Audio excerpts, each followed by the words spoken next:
Hello, and welcome to the latest episode of Clinically Speaking by Empirics Health. I'm Patrick DeCiro, Chief Marketing Officer of Empirics Health. We're thrilled that you could join us for our podcast.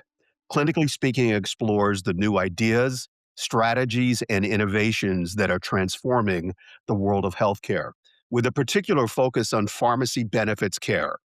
In our podcast, we take a broad view of the issues and opportunities impacting the 180 million Americans who rely on private health plans and the organizations that sponsor them.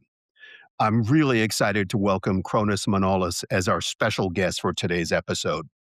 With over 30 years of experience in pharmacy and managed care, Cronus has a unique perspective on the healthcare related challenges facing patients, providers, and especially payers. Based on that deep experience, he has developed some incredibly smart ideas on how to meet those challenges to improve the quality of care, improve vital access, and perhaps most importantly, lower the cost. Most recently, Cronus served as Senior Vice President of Pharmacy and Chief Pharmacy Officer of the University of Pittsburgh Medical Center Insurance Services Division, where he has worked for more than 19 years. He continues to act as a senior advisor to UPMC, which manages more than 1.5 million lives in the Pittsburgh area. Earlier in his career, Cronus also worked in the PBM and specialty pharmacy sectors. So, welcome to the podcast, Cronus. Patrick, great to be here. Thanks for having me. We're really excited to have you here today. There's so much that you can bring to these big issues that are impacting healthcare and pharmacy care. So let's get right into it. You started your long and very distinguished career on truly the front lines of healthcare, working as a retail pharmacist. I think you'd agree, Cronus, that healthcare in America is at an historic inflection point right now. So, to kick things off, we'd love to get your perspectives on how you see the health and long term sustainability of the pharmacy care and the PBM sector at the start of this new year, 2026. Yeah, I think about this a lot, Patrick, and I say pharmacy has reached its moment. It's sort of the day in the sun. I love it. To me, at the health plan for 19 years, I used to research annual reports of companies. I used to look at earnings reports, et cetera, and you barely found pharmacy anywhere mentioned, even though pharmacy is the most widely used benefit of them all. Um, Fast forward to today, widespread discussion at so many levels. Pharmacy is kind of what everybody is talking about. I mean, think It's about it. true. Even your neighbors are a GLP expert, right? But, you know, be careful what you wish for. We have, in my career, I've never seen the kind of complexity we have today. Government regulation, PBM reform, lots of disruptors coming to the market. We now see direct to consumer. But mostly, we're seeing unsustainable drug trends, and it's going to impact access and affordability. And, to me, the thing I think about a lot is the bar has gotten really high. Um, you know, Benefit administrators everywhere are looking at their designs, copays are going up. There's, drug exclusions, all of that. We have to preserve the drug benefit. If you think about the amount of drugs, the kinds of drugs that are coming to market today and in the future, we have to ensure collectively as a stakeholder group that we preserve the access and accessibility of and affordability of the pharmacy benefit. We have an environment where there's decreasing levers. There's decreasing tools to impact drug costs. That's why I'm so excited about clinical is starting to really get the spotlight it deserves. And I'll get into that a little bit more. But Yeah. lastly, when you overlay the aging demographics, surging demand for healthcare services, and the importance of drug and its place in the care model. I think pharmacy is it's more than a moment. It's going to last. Yeah, it's you really highlight so many important points there, and it's so true that pharmacy has always been kind of the forgotten player in the healthcare mix, and in recent years, people and the industry and institutions, and of course the plan sponsors, the people who sponsor the benefits plans, have really understood the growing importance of pharmacy, and of course, a big part of that too is the growing cost. So there's been a lot of talk about shifting pharmacy care, especially in the PBM space, to focus on more of a value-based care model, and that's true in healthcare writ large as well. Do you believe that pharmacy care is finally moving to that value, uh, driven operating approach? Or, especially in the PBM areas, there's still too much focus on pushing drug volumes to, generate more rebate revenues and profits, which really has been the business model traditionally of the PBM industry. Yeah, I mean, we're certainly making some progress, but I'd like to take a step back. I mean, earlier in my health plan career, we had the advent of the medical home. And if you Yeah. look at the medical side, a number of years ago, the medical home was that start, right? So, you needed a quarterback. That PCP was the quarterback. You equip that home with tools, et cetera, for patient education, and resources. You fast forward to today, the medical home is commonplace. We're starting to see specialty medical homes. There is alignment between the plan sponsors and the providers on what's important, what gaps to close, and the financial incentives are there as well. I look at pharmacy, I don't see any of that, really out there.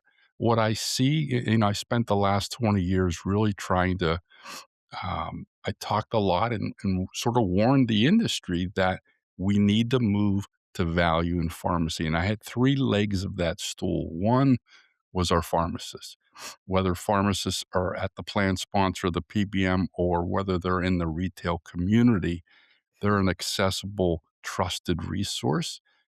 Yet all of the expectation for clinical that we get out of our retail pharmacies are driven by drug margin. And I can't think of another sort of medical environment where that is. And so how do we start, shifting and paying those pharmacists for value? I really think you saw it during COVID. Where would we be without the vaccines being administered by pharmacies? And there was reimbursement on the table that made it worthwhile for them. Really good example of how you take these isolated examples and you kind of transition to more commonplace reimbursement. So you create the pharmacy home, if you will, and you align those incentives. The second sort of leg of the stool was how we rebate contract. Rebate contract is a volume activity, just like retail pharmacy, right? You have to fill more scripts today than you ever did, and that enables you to do the clinical parts of your job. Well, rebate contracting is all about formulary leverage and blocking drugs. How do we put more accountability on drug performance? How do we transition from a volume based model to a value based model and pay for drug performance? And then lastly is the physician side. The docs all write the scripts, right? And how do Yeah. we make them accountable to what they're writing? We have so many tools today with electronic prescribing and information at the point of prescribing. How do you make sure they're incentivized? They're accountable to what they write. So I look at all of our segments, PBMs are right in the middle of it. They provide so much activity they're in the center of.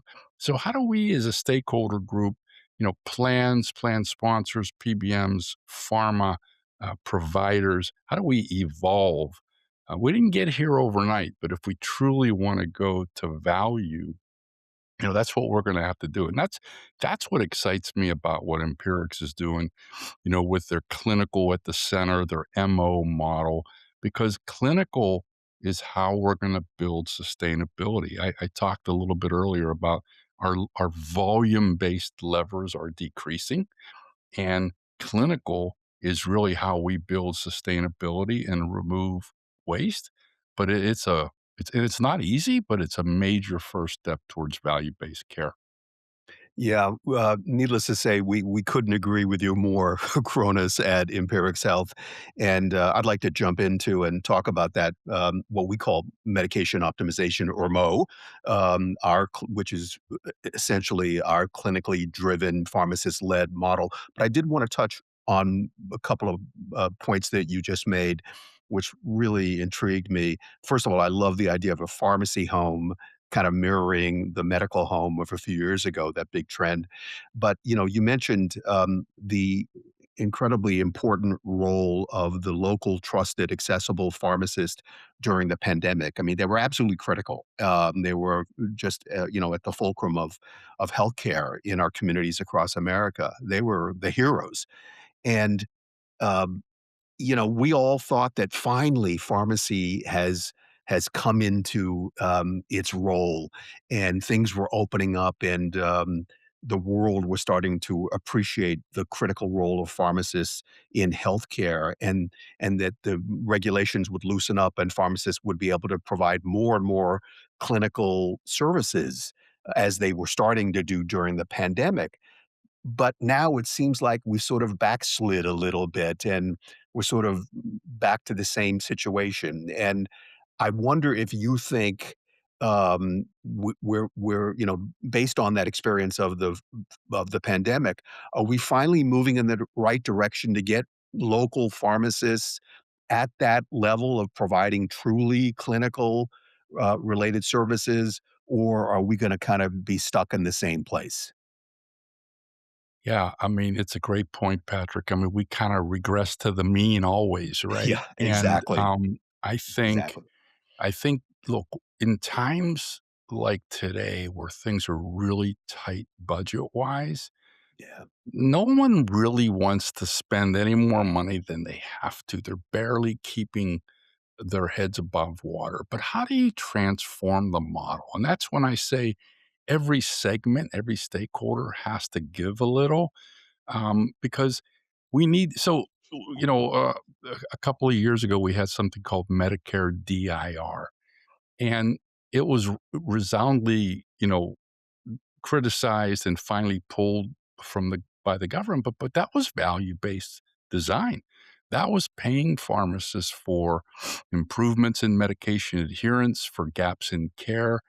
It was the operational, reconciliation that really gave it a bad name. We had clawbacks, we had things like that where the independent pharmacists just couldn't figure out. So we it's a valuable lesson.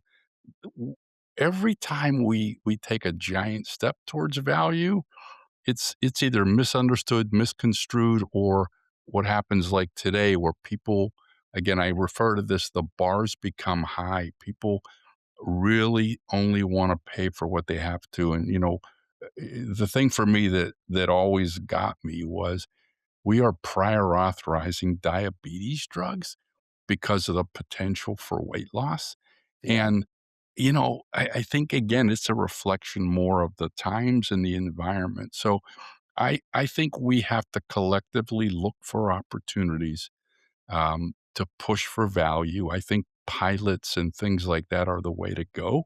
Um, and then once the evidence is out there that says, to me, what I've always known, right? You started out by saying I started as a pharmacist, right? When you take that time at that counter, you just don't see the downstream offset, and we need to just follow it all the way through. Your example there is so striking. Prior auth for diabetes drugs because of the use of these drugs, the GLP-1s, for weight loss. And, clearly the huge expense with that. So plan sponsors are having to deal with that.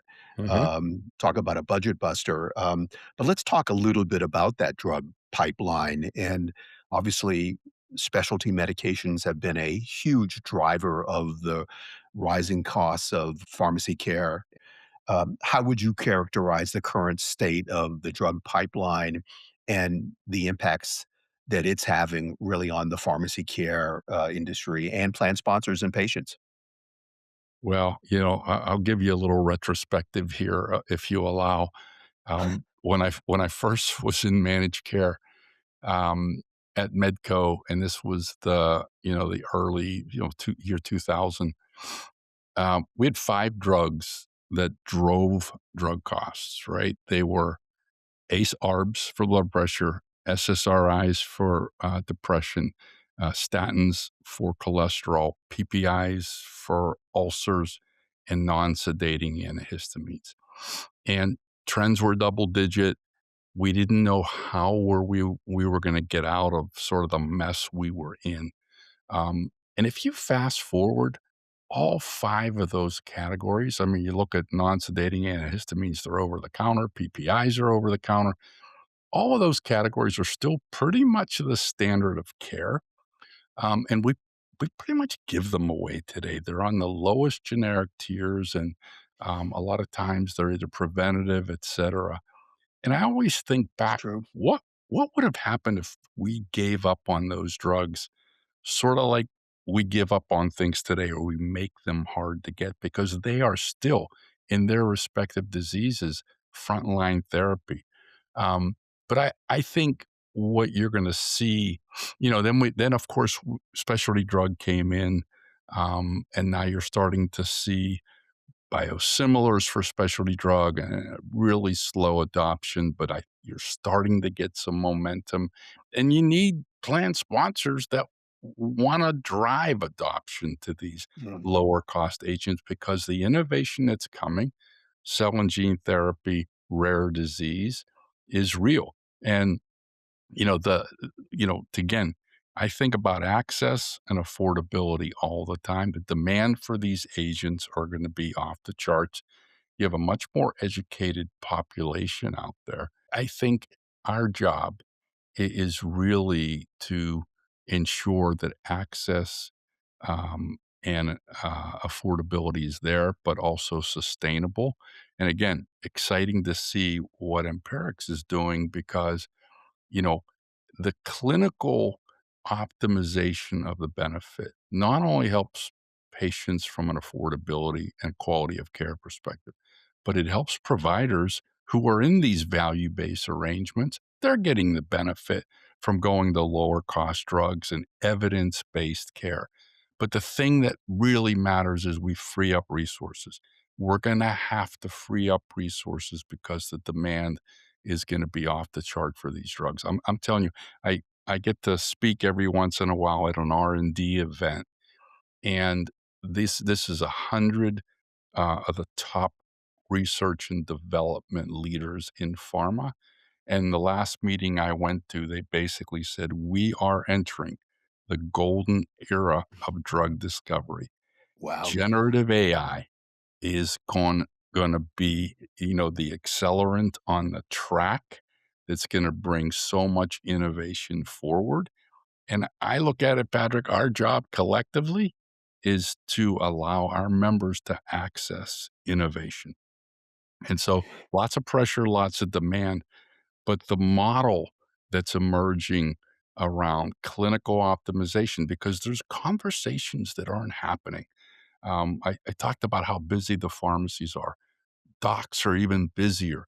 Like Yeah, who's that's for who's sure. having right? So this is a win-win for everyone. If we can just make sure people are on the right drugs, that are evidence-based. Yeah. Um, it, you mentioned generative AI helping to fuel this pharmacy innovation boom. I want to come back to that because that's really really interesting and so evident that's happening today with the revolution around AI. But let's talk a little bit about that, the importance of taking a clinical, evidence-based approach to managing the pharmacy benefit and making sure that all of these life-saving new drugs, be they specialty or GLP-1s, and of course now the new biosimilars that are coming out to lower the costs of these specialty drugs. How do you manage that benefit and ensure, as you noted, Cronus, that patients have the access and their plan sponsors, the employers are able to provide that access to these drugs that improve health and wellness and the quality of lives of people, of patients, of the employees.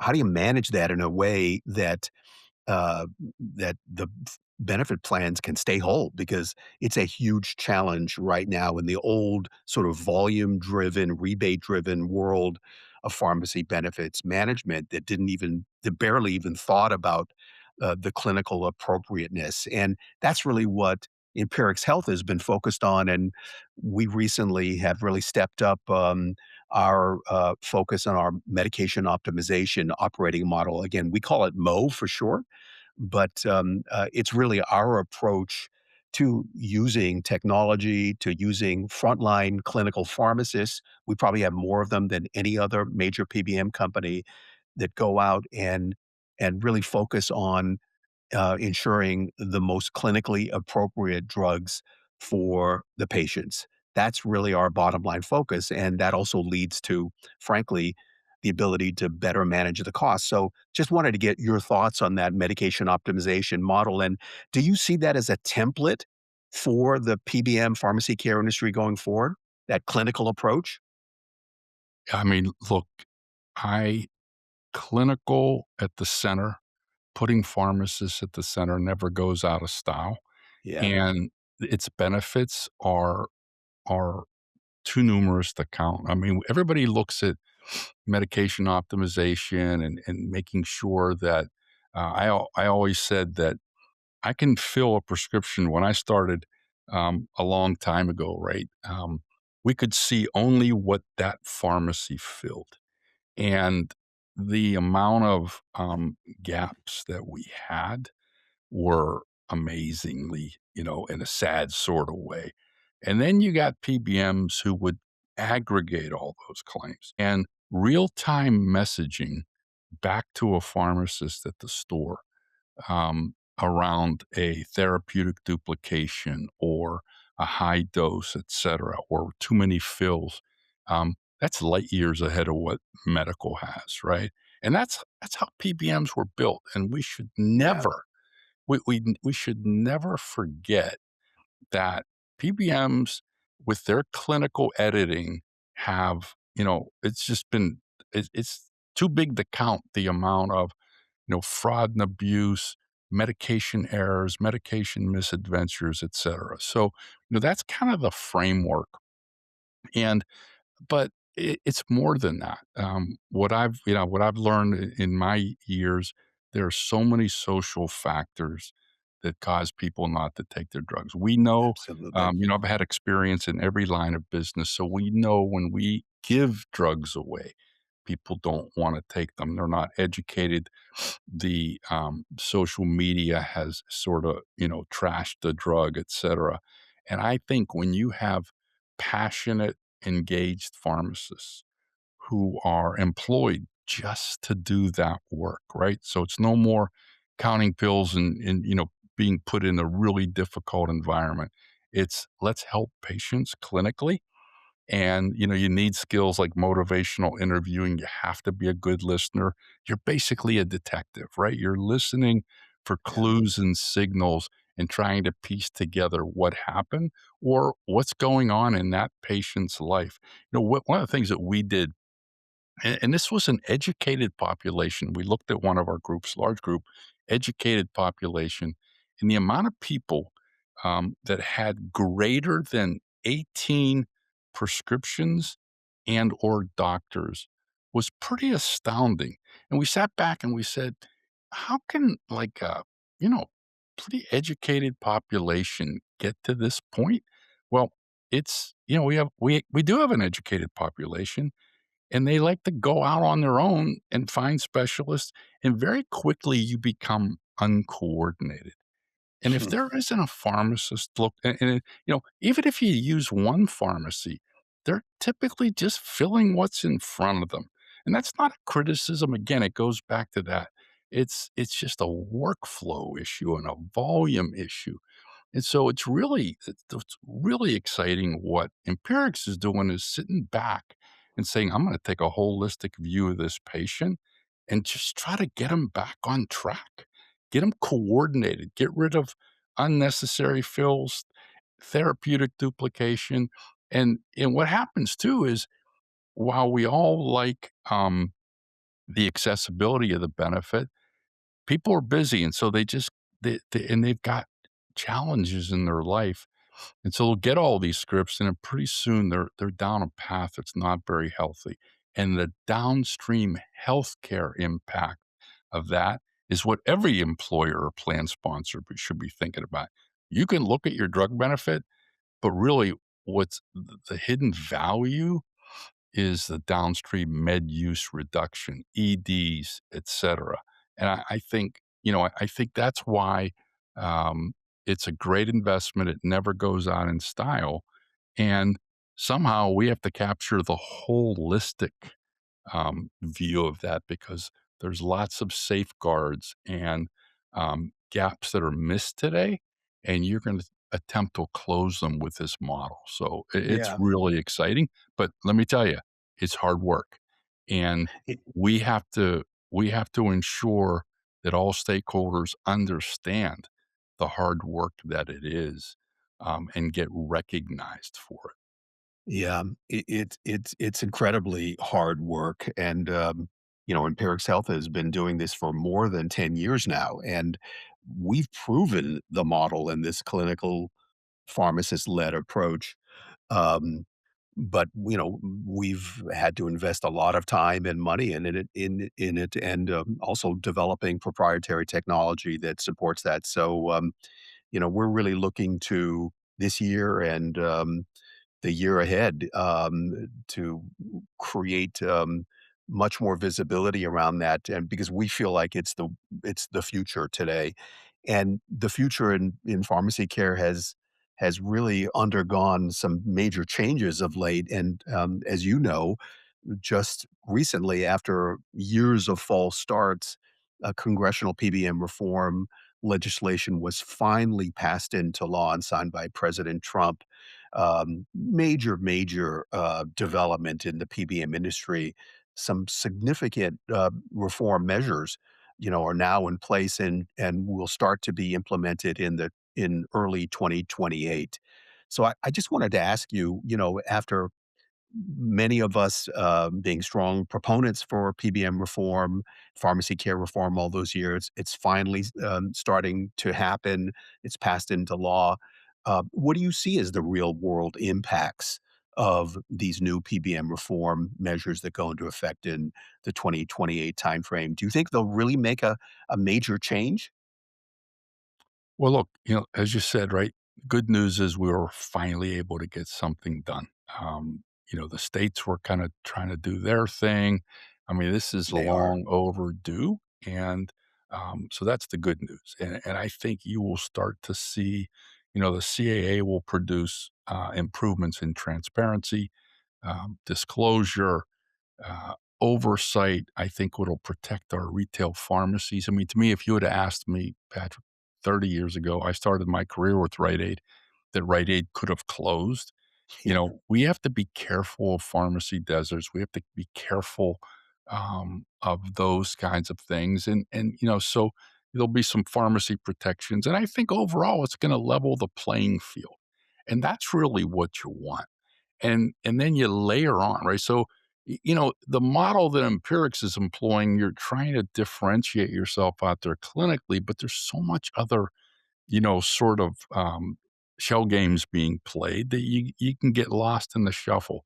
If we can remove all the shell games and get from a level playing field, I like the I like the player who's got clinical in their DNA, who actually is aligned with their plan sponsor to make sure that the members are at least informed around the drugs they're taking, and given the options to actually change. So, cautiously optimistic.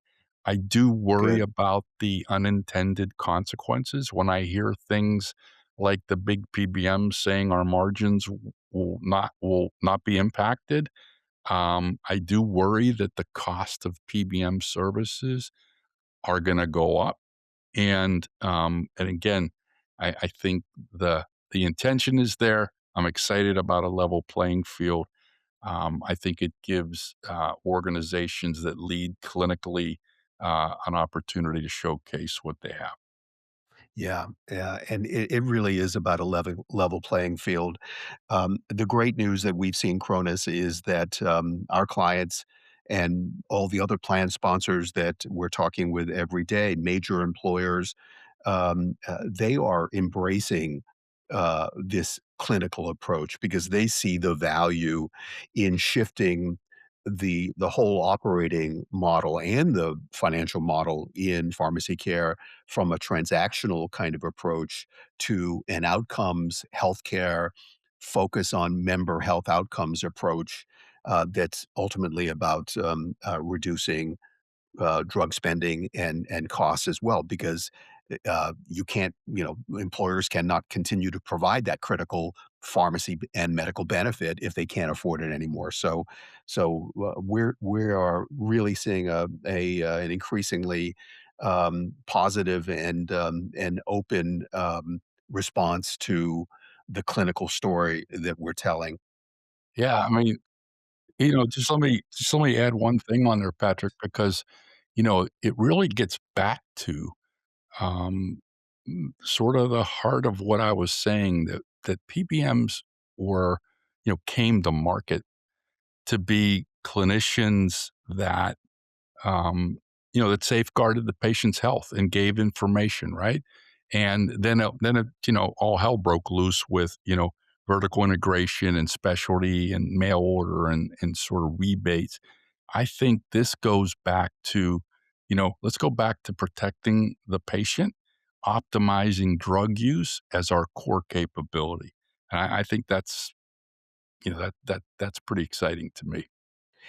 Yeah, I mean, that really is when you think about it in pharmacy care, that's the most important thing, and which is why at our company, Empirics Health, we were founded more than a decade ago, and we were founded with that kind of revolutionary idea that if you put pharmacists at the center of the PBM model and operating approach, that would really change the game in a very positive way and focus on, again, those clinical outcomes, the clinical appropriateness of the drugs, not on volume, not on rebates and other sort of financial issues.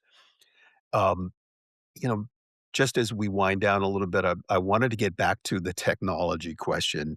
I mentioned the core technology that's a critical part of our medication optimization, our MO operating model. We have a population health engine, which is really at the core of MO, and it's greatly driven by our proprietary technology and AI, of course.